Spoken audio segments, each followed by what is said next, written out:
নারী কখনো ঘোষণা দিয়ে বদলায় না। নারী বদলায় গোপনে, নীরবে। নারী বদলায় প্রিয়জনের অবহেলায়, অপমান। নারী কখনো এমনি এমনি বদলায় না। নারী বদলায় প্রিয়জনের বদল। নারী বদলায় তাকে বুঝতে না পারার কারণ। নারী বদলায় অব্যক্ত অভিমানে। নারী বদলায় অসম্মানে। নারী কখনো হুটহাট বদলায় না। নারী বদলায় ধৈর্যের বাঁধ ভেঙে গেলে। নারী বদলায় মানিয়ে নেয়ার রাস্তা ফোরালে। নারী বদলায় আত্মসম্মানে আঘাত আনলে। নারী কখনো শখ করে বদলায় না। নারী বদলায় বদলাতে হয় বলে। নারী বদলায় কান্নার নোনা জলে। নারী বদলায় অসহ্য কষ্ট পেলে। নারী বদলায় হৃদয়ের রক্ত ক্ষরণের ক্ষতে। নারী কখনো এমনি এমনি বদলায় না।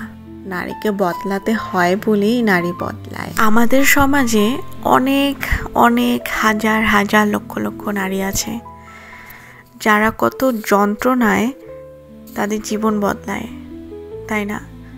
আমরা যারা ভালো আছি আমরা অল্পতেই অনেক খুশি হয়ে যাই, তারপরেও আমাদের অনেক অভিযোগ, হাজারটা অভিযোগ।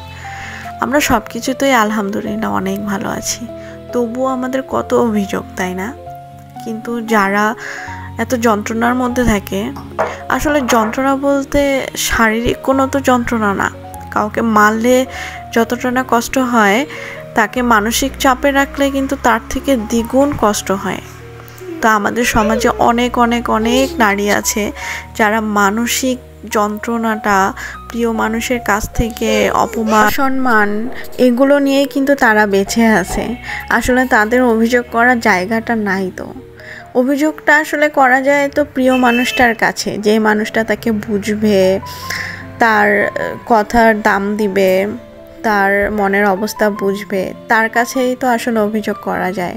কিন্তু যে মানুষটা বুঝে না, না বুঝার ভান করে, তাকে অপমান করে, অসম্মান করে, তার কাছে আসলে অভিযোগ করা না করা তো একাই, তাই না? তো এই মানুষগুলো আমাদের পৃথিবীতে আসলে সব থেকে অসহায় মানুষ। মানে তারা কারোর কাছে কোনো কিছু বলতে পারে না, আর বুঝাতেও পারে না। তারা শুধু কষ্ট পেয়েই যায়, কষ্ট পেয়েই যায়। আমি এই মানুষগুলোকে অনেক কাছ থেকেই দেখেছি। আমার অনেক চেনা জানা মানুষ, অনেক কাছের মানুষ এই যন্ত্রণাগুলো দিয়ে যায়। যখন বদলায় তখন অনেক ভয়ঙ্করভাবে বদলায়, অনেক ভয়ঙ্কর।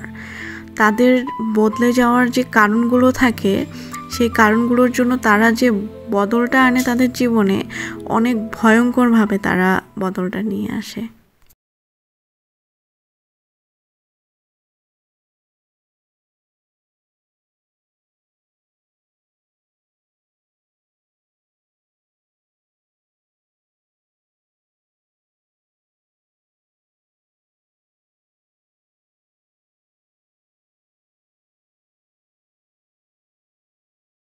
শুধু ভাবি মানুষগুলো ভালো থাকুক।